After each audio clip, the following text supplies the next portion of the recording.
오늘 제목이 자유와 책임인데 제가 주보를 만들어 놓고 생각하니까 인쇄 나온 후에 생각하니까 영어로 표기를 좀 잘못했다.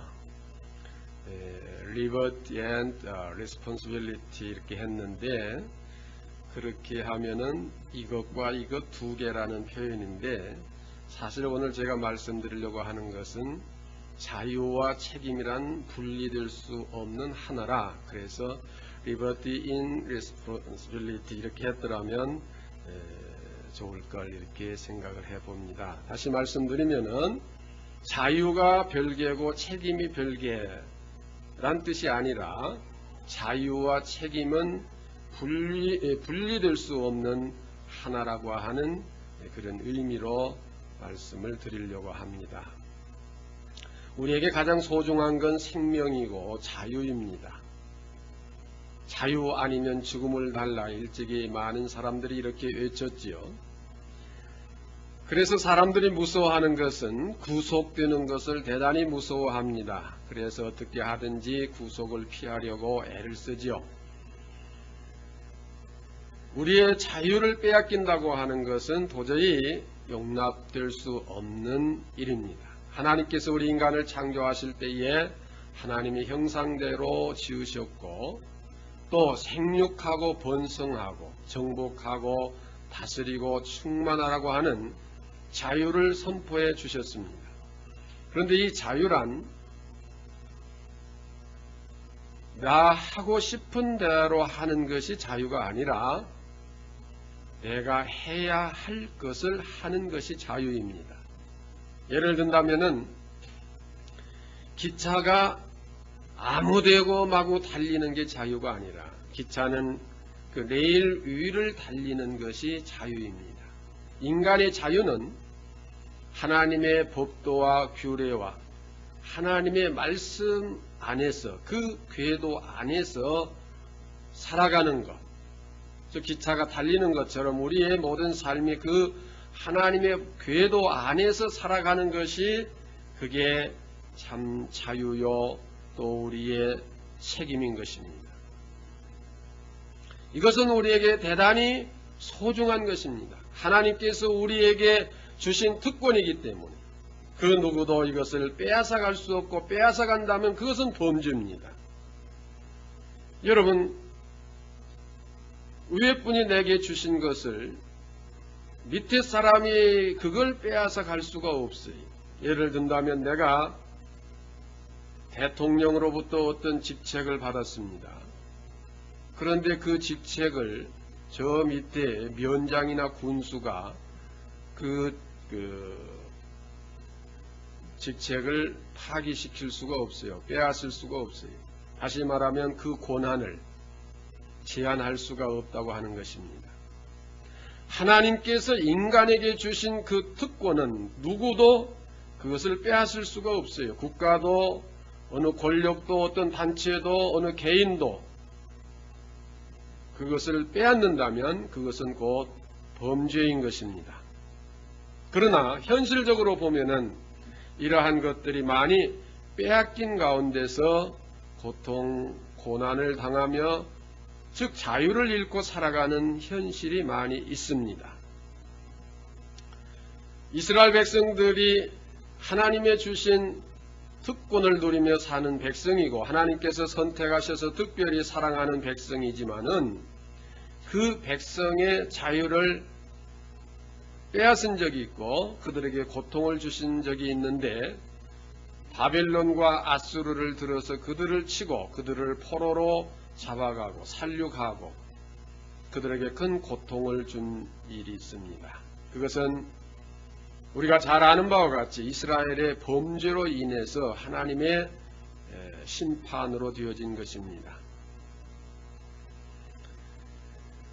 그러므로 이 시간에 우리가 자유와 책임에 대해서 좀 깊이 생각을 하면서 하나님께서 우리에게 주신 특권인데 혹 우리가 이것을 상실하고 자유를 잃고 고통 가운데서 살고 있다면 그 원인이 무엇인가? 그 원인을 근본적으로 해결할 수 있는 그런 시간이 될 때의 의미가 있다고 하겠습니다. 오늘 본문의 말씀을 먼저 다시 한번 간추려 말씀을 드리면은, 가버나움에서 주님이 복음을 전하실 때인데 사람들이 많이 모였습니다. 예수님의 소문을 들은 한 중풍병자가 예수님 앞에 가려고 했지만은 도저히 갈 수가 없었습니다. 자, 많은 사람들 때문에 갈 수 없는 것도 있고, 또 중풍병자는 스스로 움직일 수가 없지 않습니까? 중풍병이라는 것은 우리가 잘 아는 바와 같이 반신불수 또는 전신마비 이런 현상이 오지요. 그래서 말을 못하기도 하고 움직이지 못하기도 하고 또 절반만 움직이는 현상, 그런 경우도 있죠. 어찌됐든 중풍병자는 자기 힘으로 예수님 앞에 갈 수 없는 그런 사람이었습니다. 그렇기 때문에 예수님의 말씀을 직접 듣지는 못했습니다. 전에 들었을 것입니다. 그래 다른 사람의 힘을 의지해서 침상에 누인 채 들리워서 예수님 앞에 갔는데 사람들이 많아서 주님 앞에 갈 수가 없었습니다. 그래서 지붕으로 올라가서 지붕을 뜯고 그 상을 주님 앞으로 달아내렸습니다. 여러분, 그 과정을 한번 연상을 해보시죠. 그 육중한 환자, 대개 중풍병 환자는 혈압 관계로 오는 병이기 때문에 그 혈압이 높은 분들은 좀 비대하지 않아요? 그래서 육중한 그 환자를 침상에 누인 채로 들고 지붕으로 올라간다고 하는 것은 지붕에 올라가는 계단이 있는데 그 계단은 경사진대 아닙니까? 거기 올라가는데 대단히 힘이 들었을 것이고 또 뭐 그 정도야 또 감수할 수 있다고 생각합시다. 그런데 멀쩡한 집을 뜯어내고 그 지붕을 뜯어내고 그리 달아내기까지 그 어려운 일들이 참 많았을 것입니다. 집주인이 가만히 있었겠어요? 남의 집을 부수고 있는데 가만히 있을 리도 없었습니다. 누가 별 소리를 다 해도 또 앞으로 어떤 변상을 해줄지라도 여하튼 주님 앞에 이 환자를 데려가야 되겠다고 하는 그 목적을 이루기 위해서 저들이 모든 그 장벽을 극복을 했던 것입니다. 그런데 한번 우리 생각해 봅시다. 환자는 그 병을 고치기 위해서 약도 써보고 치료도 해보고 여러 가지 방법을 다 해보는 것입니다. 이 중풍병자 역시 왜 그 당시에 할 수 있는 모든 의료의 수단을 해보지 않았겠습니까? 그래도 다 실패였습니다. 낙망할 수밖에 없습니다. 그러나 이러한 환자가 지붕을 뚫고까지 예수님 앞으로 가고자 했을 때는 그만한 확신이 있었기 때문에 가능했던 것입니다. 확신이 없었다면 그냥 쉽게 갈 수 있었다면 모르겠어요. 믿자봤자 본전이니까 한번 가보자 그렇게 할 수 있겠지만은 그런 장벽이 많은데도 그것을 극복하고 지붕으로 올라가서 그 지붕을 뜯어내고 주님 앞으로 달아내리는 그런 과정을 거쳐서 주님 앞에 갈 때까지는 확신이 없었다면 절대로 할 수가 없는 것입니다. 예수님께서는 그 모습을 보시고 말씀하시기를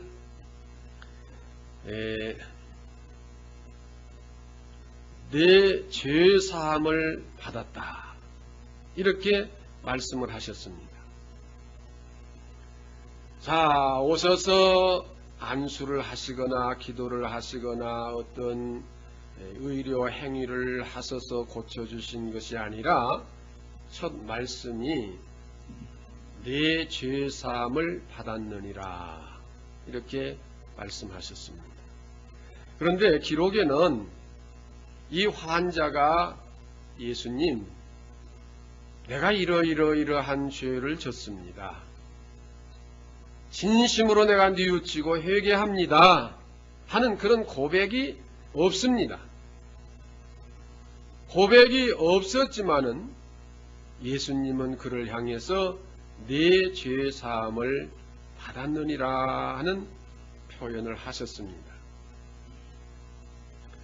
자, 이 죄 사함을 주시는 그 근거가 어디에 있느냐 하면은 저희의 믿음을 보시고 그랬습니다.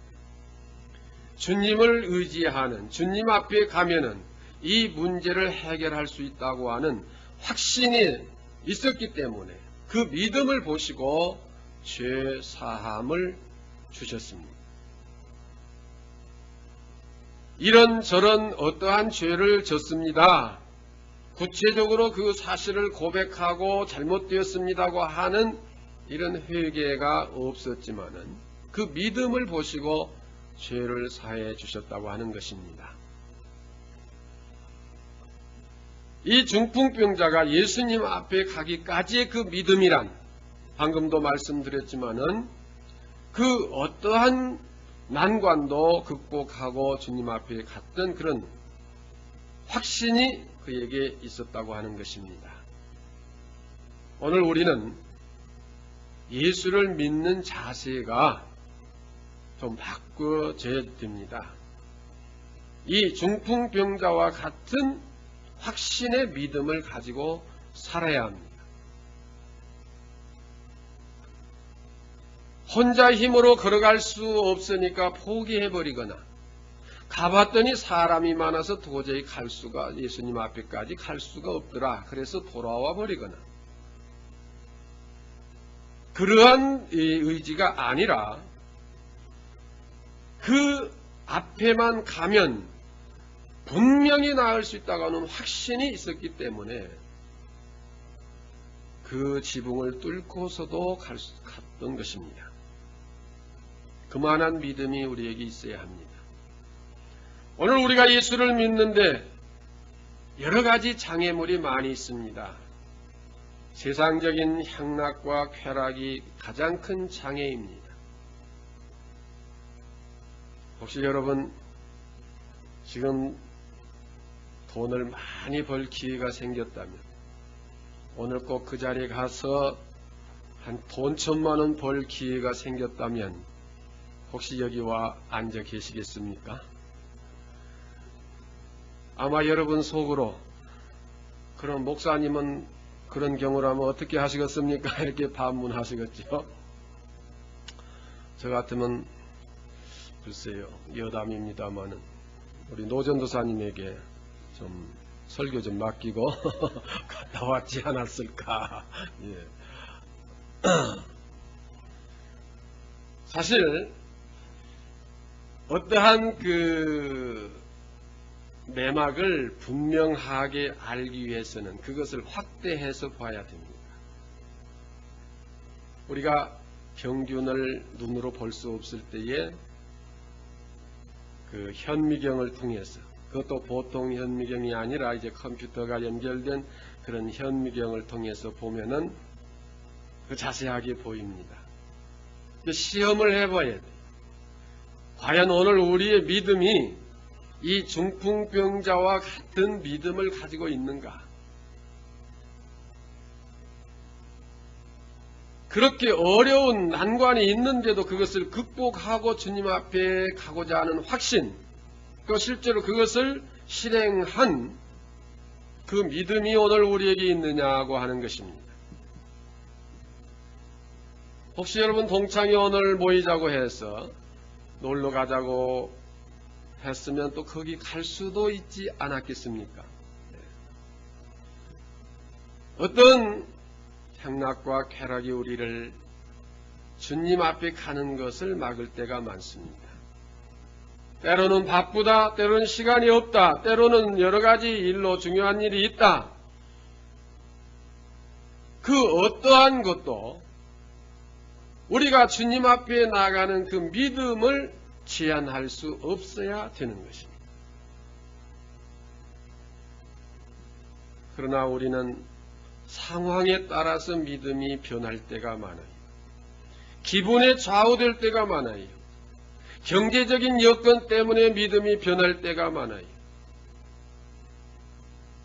그러한 것들이 자그마한 어떤 장애물이라고 볼 때, 이 장애물 때문에 예수님 앞에 가는 것을 포기해 버렸다면 결코 이 중풍병자는 참 자유를 누릴 수가 없었을 것입니다.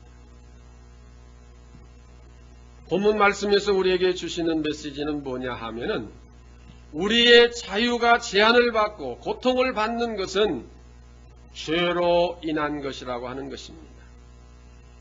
원래 우리는 하나님께로부터 특권을 받았습니다. 이 모든 자유를 누릴 수 있는, 평강을 누릴 수 있는 특권을 받았지만은 말씀에 불순종하고 따먹지 말란 과일을 따먹고 범죄함으로써 에덴 동산에서 쫓겨나서 자유를 상실하게 된 것입니다. 오늘 우리도 마찬가지입니다. 범죄할 때에 우리는 자유를 상실하는 것입니다. 주님 앞에 나아갈 때만이 이 죄 문제를 해결할 수가 있는 것입니다. 서기관들과 여러 사람들이 그랬어요. 아니, 하나님밖에 죄를 사할 수 없는데 저분이 누구에 감히 죄를 사한다고 하느냐. 우리가 알기는 저 나사렛의 목수의 아들 아니냐. 그가 어떻게 감히 죄를 사한다고 할 수 있느냐. 물론 그 당시는 그 사람들이 주님을 메시아로 알지 못했기 때문에 그렇게 말합니다. 그러나 오늘 우리는 이제 분명한 것은 예수 그리스도는 우리의 구주시고 우리의 죄를 사하시는 분이십니다. 그러므로 우리의 믿음은, 주님을 믿는 그 믿음은 이 중풍병자가 그 여러 가지 장벽을 넘어서 주님 앞에 가는 그 자세의 믿음을 가질 때에 우리의 생애 속에 참다운 평강이 주어지는 것입니다. 참 축복이 주어지는 것입니다. 우리는 간혹 정치적인 이유로 인해서 우리의 자유를 빼앗길 때가 있습니다. 경제적인 이유로 인해서 자유를 빼앗길 때가 있습니다. 건강의 이유로 인해서 자유를 빼앗길 때가 있습니다. 여러 가지 주변 여건 때문에 자유를 빼앗길 때가 있는데, 그러한 것들은, 그러한 일들은 우리가 범죄했기 때문에 일어나는 것입니다. 그러므로 우리가 우리의 지은 죄를 주님 앞에 나아가서 해결함을 받고 또 다시 그러한 죄를 범치 아니하는 삶을 살아갈 때에 참 자유와 평강을 누리며 하나님께서 우리에게 주신 그 축복을 누리며 참 행복한 삶을 살아갈 수가 있는 것입니다. 저는 이 말씀을 준비하면서 우리나라가 왜 과거에 일제의 압박 속에서 그러한 고통을 당해야만 했는가? 비단 외정 36년뿐만 아니라 6.25 전쟁이라든지 그 후에 여러 국내에서 일어나는 그 사태에 의해서라든지 또 그 이전에 있었던 일들이라든지 우리 민족이 많은 고통을 당하고 자유를 상실한 이유가 뭐냐? 공중에 나는 참새 한 마리도 하나님께서 허락지 아니하시면 땅에 떨어질 수 없다고 했는데, 이 한 민족을 그러한 고통 속에 들어갈 수밖에 없도록 되어진 모든 여건들은 결코 우연한 일이 아니고 하나님의 절대적인 섭리 가운데서 되어진 것입니다. 국가적인 것뿐만 아니라 우리 개개인적인 모든 일도 마찬가지인 것입니다. 우리는 분명히 그 해답을 성경에서 듣고 있습니다. 이스라엘이 범죄했을 때 바벨론과 아수르를 들어서 그들을 하나님께서 치셨습니다. 일본을 들어서 우리를 억압하고 우리의 자유를 빼앗아가고 우리 민족이 고통을 당해야 했던 이유가 무엇인가? 그래, 우리 민족성을 한번 가만히 생각해 보았어요. 그래서 역사를 한번 간추려 봤더니 우리나라의 이름이 여러 가지가 있었더군요. 우리나라의 참 이름은 뭡니까? 우리 역사적으로 볼 때 우리나라 이름이 뭡니까? 지금 대한민국이라고 하는데 본래 대한민국이 아니었잖아요. 고조선인가요? 그러다가 또 고구려, 백제, 신라, 통일, 신라, 고려, 또 이시조선, 또 저 북한은 뭡니까? 조선인민공화국. 이제는 우리는 대한민국. 자, 그러면 이름이 왜 바뀌지요? 국가의 이름이 왜 바뀝니까? 민족끼리 싸워가지고 한쪽에서 한쪽을 파멸시키고 새로 국가를 세우고 또 거기서 또 그러고 이게 뭡니까? 전부 같은 우리 한 민족 안에서 서로 어떤 파가 생겨서 싸워가지고 그 싸움 속에는 많은 희생이 있지 않습니까? 이게 민족성이 뭡니까? 우리 속에 교만과 시기와 질투와 악독이 있다고 하는 것입니다. 죄악의 근성이 우리 민족의 피 속에 흐르고 있기 때문에 이러한 역사가 반복된 것입니다. 여러분 생각해 보세요. 국가가 이름이 바뀌어서 새 국가가 세워질 때 거기에 얼마나 많은 희생이 있는가, 거기에 얼마나 많은 서로의 질투가 있고 거기에 분쟁이 있고 싸움이 있었는가 하는 것입니다. 또 세계적으로 볼 때 지금 유일하게 남아있는 분단 국가가 우리나라밖에 없습니다. 참 하나 되기가 어려워요. 너무 지금 어렵습니다. 자, 엊그저께 8월 15일 기념 행사를 하는데도 보수와 개혁 두 팀이 서로 따로 행사를 하면서 우려한 것은 이 두 팀이 서로 충돌할까 봐서 대단히 우려를 했고 거기에 비상대책을 세우고 그랬는데 다행히도 큰 마찰이 없었다. 이렇게 해서 지나갔습니다마는 마찰이 될 수밖에 없는 그러한 요소를 우리의 국민들의 그 가슴 속에 지금 안고 있습니다. 우리나라 그 속담에 독 속의 개라고 하는 말이 있죠. 개를 잡아서 이 독 속에 넣어놓으면 개가 한 마리 거기서 나오려고 올라오면 밑에 개가 또 매달려가지고 딱 붙들으니까 나올만 하다가 떨어져 버리고 나올만 하다 떨어져 버려서 개인적 그 개를 개인이라고 표현은 잘못된 표현입니다만은 그 한 마리 개별적으로 올라온다면은 다 나올 수가 있어요. 그런데 여러 마리를 넣어놓으면은 이게 자꾸 물고 늘어져서 못 나온다 이게. 그 우리 민족성을 표시할 때 그걸로 표현하고 있습니다.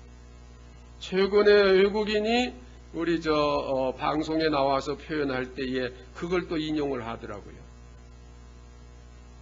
남이 잘 되는 꼴을 못 봐요. 사촌이 논을 사면 배가 아프다고 그러지요. 예. 남이 잘 되는 것을 좋아하고 격려해 줘야 되는데 배가 아파요. 예. 그래서 병원이 많은가 모르겠어요. 제가 뉴질랜드에 가서 본 내용인데요. 처음에 한국 사람이 뉴질랜드를 가서 그 사슴 농장에서 일을 했대요. 그 사슴 뿔을 정기적으로 잘라줘야 된대요. 근데 뉴질랜드 사람은 그 사슴 뿔 녹용 아닙니까? 그걸 다 버린대요. 그리고 돈을 들여서 품꾼을 데려다가 그걸 잘라서 버리는데 한국 사람이 처음에 그 버리는 거 놔달라고 그러라고. 그래서 그걸 한국에 들여와서 돈을 많이 벌었대요. 그래 이제 한국 사람이 자꾸 들어가면서 그동안 그냥 얻었던 것을 서로 이제 내가 돈 줄 테니까 놔달라고. 그러냐고. 그러면 버리는 거 그냥 버리느니 돈 준다는데 그러면 가재 돈 받고 이렇게 주는 거예요. 그러니까 또 저쪽에서 내가 더 줄 테니까. 그리고 또 이쪽에서 내가 더 줄 테니까. 그래가지고는 이제 나중에는 그것이 이제 들어와도 별 이익이 없는, 그렇게 값을 올려놔 버린, 그냥 얻어오던 것이 이제는 이익이 없는 그런 노경이 되어버렸다고 하는 것입니다. 제가 현지에서 직접 확인한 바, 또 우리나라 건설회사가 중동에 나가서 한창 그 많은 일을 했는데, 그 공사를 따내기 위해서 우리나라 업체끼리 서로 경쟁을 해가지고 깎아먹는, 즉 손해를 보는 일들이 참 많았습니다. 자, 뭐 이런저런 것을 다 어떻게 표현을 할 수가 있겠습니까마는, 간단히 우리 교계만을 봐도 그래요.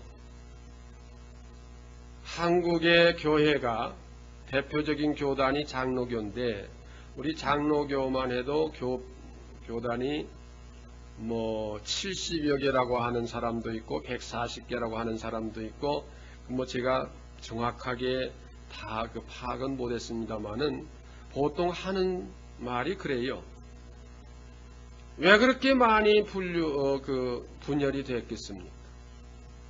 하나 될 수 있는 기질이 없기 때문에, 서로 사랑하고 양보하고 협력하고 도와줄 수 있는 이것이 없기 때문에. 그것이 없다면 뭐예요? 개인주의고 이기주의고 독선주의죠. 그래서 자꾸 교파가 분열되고 또 교회가 분열되고, 또 집단 이기주의로서 연일 데모를 하고 무슨 고속도로를 점령을 해서 교통을 마비시키고, 또는 국회 앞에 가서 또는 시청 앞에 가서 뭐 여러 가지 그 데모들이 지금 많이 있지 않습니까? 전부 다 자기 중심이, 국가야 어떻게 되든 말든, 타 지역이야 어떻게 되든 말든, 다른 사람이야 어떻게 되든 말든, 우리 지역이 이렇게 하면 잘못된다, 우리가 손해본다. 자, 그런 현상이 오늘 우리 주변에 많이 일어나고 있습니다. 그 근본이 어디입니까? 이기주의, 개인주의. 제가 외국에 가서 이제 선진국에서 느낀 바는 그렇습니다. 미국은 우리 인간에게 가장 중요한 게 뭡니까? 생존권이죠. 그 생존권에 건강 문제, 치료받아야 하는 건강 문제가 있고, 교육을 받아야 하는 것이 있고, 여러 가지가 있겠는데, 제가 다 말씀드리기는 그렇고 몇 가지만 이렇게 느낀 대로 말씀을 드리면은, 미국에서 태어나면 아무리 불법자에게서 태어난 아이라도 그 나라의 시민권을 줘요. 그러니까 우리나라에서 이제 돈 있는 사람들이 이제 임신부들이 출산일 가까우면은 미국으로 가요. 그래가지고 그 아이 그 시민권 얻어요. 그래서 공직자들, 고위공직자들이 그 많이 말썽이 됐었죠. 그러니까 우리 입장에서는 그 교묘하게 이용한 것이지만, 그 나라에서는 새로 태어난 생명을 그 국가가 책임진다는 시민권을 주는 것입니다.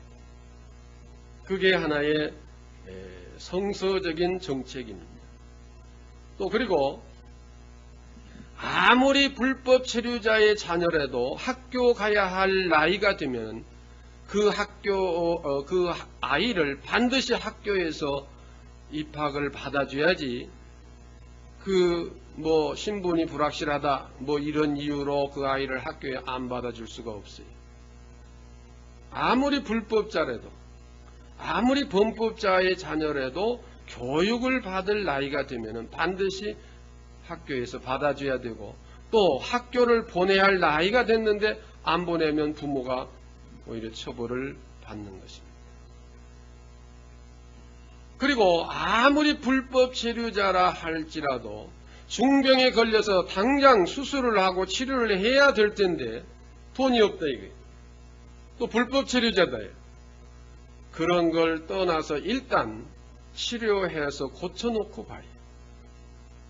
그래서 그 사람이 그 비용을 부담할 만하면은 반드시 비용을 부담하게 하고, 아무리 불법 체류자라도 비용을 부담할 만한 형편이 못 되면은 또 그렇게 처리해서 우리나라 돈으로 수천만 원이 들었어도 한 푼도 받지 않고 다 그것을 탕감해 줍니다.